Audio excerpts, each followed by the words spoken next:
지난 이야기. 유대인의 대적 하만이 유대인들을 몰살할 계략을 꾸미자 왕후 에스더는 왕에게 나아가 하만과 함께 자신이 베푸는 잔치에 참석할 것을 요청합니다. 한편 에스더의 사촌오빠 모르드게는 이전에 왕의 목숨을 구한 일로 왕에게 크게 높임을 받게 되죠. 잔치 자리에서 에스더는 하만의 악행을 왕에게 폭로했고 결국 하만은 나무에 매달려 비참한 죽음을 맞이하게 되는데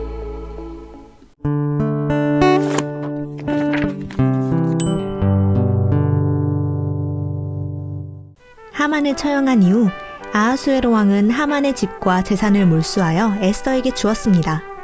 에스더는 왕에게 모르드게가 자신의 오라버니이자 보호자인 것을 알렸고 왕은 즉시 모르드게를 나오게 했죠. 왕은 모르드게의 공을 크게 치하하며 하만에게서 거둔 인장반지를 건네주었습니다. 에스더 역시 하만의 집과 재산을 모르드게가 관리하도록 맡겼고 모르드게는 명실공히 제국의 2인자 자리에 우뚝 서게 되었습니다. 이후 에스더는 다시 왕의 발 아래 엎드려 울며 하만이 세운 유대인 몰살 계획을 거두어 달라고 구했습니다. 하만은 죽었지만 그가 생전에 선포한 유대인 학살령은 아직 유효했기 때문이었죠. 왕이 에스더가 자신에게 더 가까이 나아오도록 금지팡이를 내밀자 에스더가 일어나 왕 앞에 서서 다시금 애원했습니다. 왕이시여, 제가 왕께 은혜를 입었고 왕께서 저를 어여삐 여기신다면 하만의 유대인을 진멸하기 위해 쓴 조서를 철회하여 주소서. 제가 어떻게 제 민족의 재앙과 제 집안의 멸망을 차마 눈뜨고 보고만 있을 수 있겠습니까? 하지만 왕의 이름으로 내려진 조서는 왕조차도 취소시킬 수 없는 것이 페르시아의 오랜 관행이었습니다.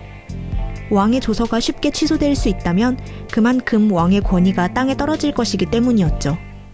그러나 눈물로 애원하는 에스더의 모습이 왕의 마음을 움직였고 왕은 에스더와 모르드게에게 말했습니다. 그대들은 그대들의 뜻대로 유대인들을 위한 조서를 내 이름으로 쓰고 내 인장반지를 찍으시오. 왕의 이름으로 쓰고 왕의 인장반지가 찍힌 조서는 그 누구도 철회할 수 없기 때문이오. 이미 내려진 조서를 무효화할 수 있는 방법은 그 조서를 무용지물로 만드는 또 다른 조서를 내리는 것뿐이었습니다. 그리고 왕은 에스더와 모르드게에게 그 일을 허락한 것이었죠. 이제 모르드게는 왕의 인장반지로 자신의 민족을 살릴 수도 나아가 이스라엘의 원수인 아말렉 자손들을 멸할 수도 있게 되었습니다. 그야말로 전세 역전이 따로 없었죠. 그해 3월 23일 모르드게는 왕의 서기관들을 소집하여 왕의 이름으로 조서를 썼습니다. 그 조서는 인도에서 에티오피아까지 127개의 지방의 대신들과 총독들, 유대인들에게 각 지방의 문자와 언어로 쓰여 보내졌고 유대인들을 위해 그들의 문자와 언어로도 기록되었죠. 특사들은 왕의 긴급한 일을 위해 사용되는 왕궁의 말들을 타고 제국 내의 각 지역으로 빠르게 조서를 전달했습니다. 조서의 내용은 다음과 같았죠. 나 아하수에로 왕은 여러 고을에 있는 유대인들에게 자위권을 행사하도록 허락한다. 유대인들은 함께 모여 스스로 생명을 보호할 수 있고 그들을 죽이려 하는 자들과 맞서 싸워 그들과 그들의 처자식을 죽이고 그들의 재산을 빼앗을 수 있다. 이 모든 일은 왕이 다스리는 모든 지방에서 금년 12월 13일 하루 동안에 이루어져야 한다. 유대인들은 조서를 통해 유대인 학살령이 내려진 그날에 대적들과 맞서 싸울 수 있도록 만반의 준비를 하게 되었습니다. 조서의 초본은 각 지방에 전해져 각 민족에게 반포되었고 도성인 수산에도 반포되었죠.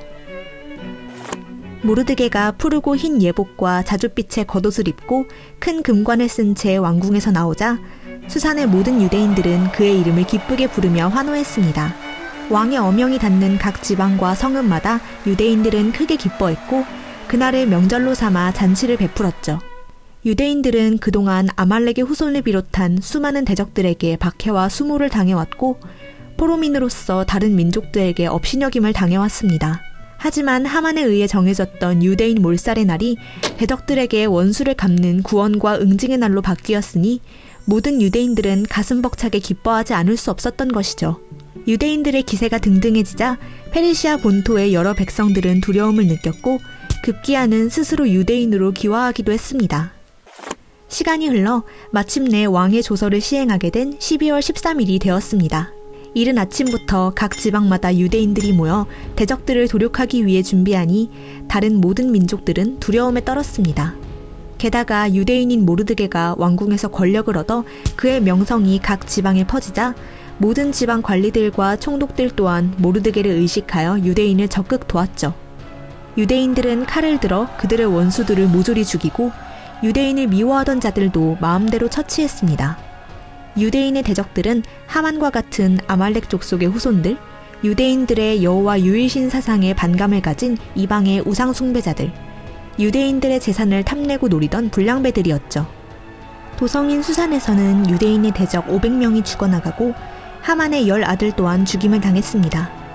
그러나 유대인들은 그들의 재산에는 조금도 손을 대지 않았죠. 대적들을 죽이는 이유는 그들의 재산을 빼앗기 위해서가 아닌 하나님의 공의로운 심판을 수행하기 위함이었으니까요. 그날 수산에서 죽은 자들의 수효를 보고받은 왕은 에스더에게 말했습니다. 유대인들이 도성 수산에서 죽인 자들만 500명이고 하만의 10아들도 죽였으니 다른 지방에서는 오죽했겠소? 이래도 그대에게 남은 소원이 있다면 말해보시오. 그게 무엇이든 내 허락할 것이니. 영리한 에스더는 왕의 너그러움이 가득할 때를 놓치지 않았죠. 자비로우신 왕이시여, 만일 왕께서 옳게 여기신다면 수산의 유대인들이 조서의 내용대로 내일도 오늘과 같이 행하게 하시고 하만의 10아들들의 시체를 하만과 같이 나무에 매달게 하소서. 왕은 즉시 수산에 조서를 내렸고 하만의 10아들의 시체도 나무에 매달렸습니다. 이미 죽은 시체를 굳이 나무에 매단 것은 유대인을 대적하는 자들이 하나님의 저주를 받아 수치스러운 결과를 얻게 될 것임을 나타내기 위함이었죠. 에스더의 요청에 의해 그 다음 날인 14일에도 수산의 유대인들이 집결하여 300명의 대적을 죽였습니다. 각 지방에 있는 다른 유대인들도 스스로를 지키기 위해 원수들을 진멸했고 이때 페르시아 땅에서 죽은 자들의 수가 7만 5천 명이나 되었죠. 이렇게 12월 13일 유대인 자위권 행사의 날이 시행되었고 성벽이 없는 시골 마을에 사는 유대인들은 그 다음 날인 14일을 명절로 삼아 모두 쉬면서 잔치를 벌여 즐겼습니다. 이날을 기쁨과 구원의 날로 삼기 위해서였죠. 수산에 사는 유대인들은 왕의 조서로 인해 13일과 14일 이틀 동안의 보복을 행하였기에 그 다음 날인 15일을 잔치를 벌이는 기쁨의 날로 삼았습니다. 모르드게는 이 모든 일을 기록했고 제국 전역에 살고 있는 모든 유대인들에게 한 편지를 써서 보냈습니다. 편지의 내용은 이러했죠.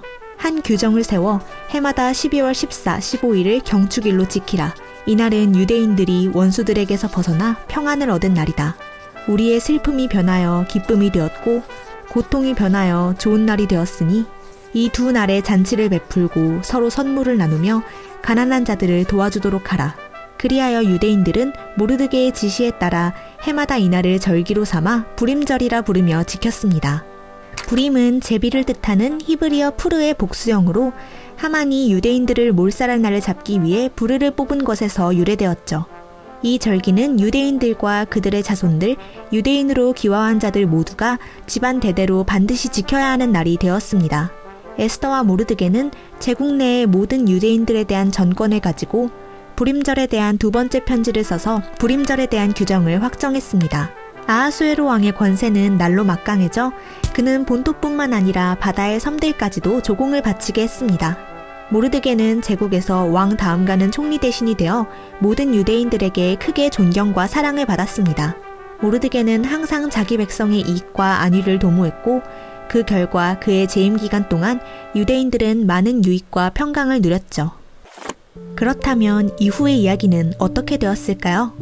동화 속 이야기처럼 해피엔딩으로 끝이 나고 모든 이들이 오래오래 행복하게 살았을까요?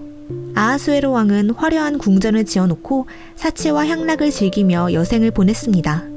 그러던 중 기원전 465년경에 자신의 큰아들과 함께 궁중 암투에 휘말려 암살당하게 되죠. 에스더 왕후는 어떻게 되었을까요? 이후 에스더의 행보에 대한 내용은 성경에도 역사책에도 기록되어 있지 않습니다. 에스더는 에스더서에서도 역사에서도 진정한 주인공이 아니었기 때문이죠. 진정한 주인공은 보이지 않는 곳에서 일하고 계시는 하나님이십니다. 처음에 언급했던 대로 에스더서에는 하나님이나 여호와라는 단어가 단 한 번도 등장하지 않습니다. 하지만 에스더서의 모든 부분에서 우리는 한치의 오차도 없이 계획하신 바를 정확히 이루어 나가시는 하나님의 손길을 생생하게 느낄 수 있죠. 에스더와 마찬가지로 우리는 우리 인생의 주인공이 아닙니다. 하나님의 구원의 역사 속에서 그분의 뜻을 이루기 위해 주어진 역할을 수행하는 존재들이죠. 유대인들을 대적의 손에서 건져내셨던 그 하나님이 바로 지금 내 뒤에서도 치밀하게 일하고 계심을 항상 기억하며 살기를 소망합니다.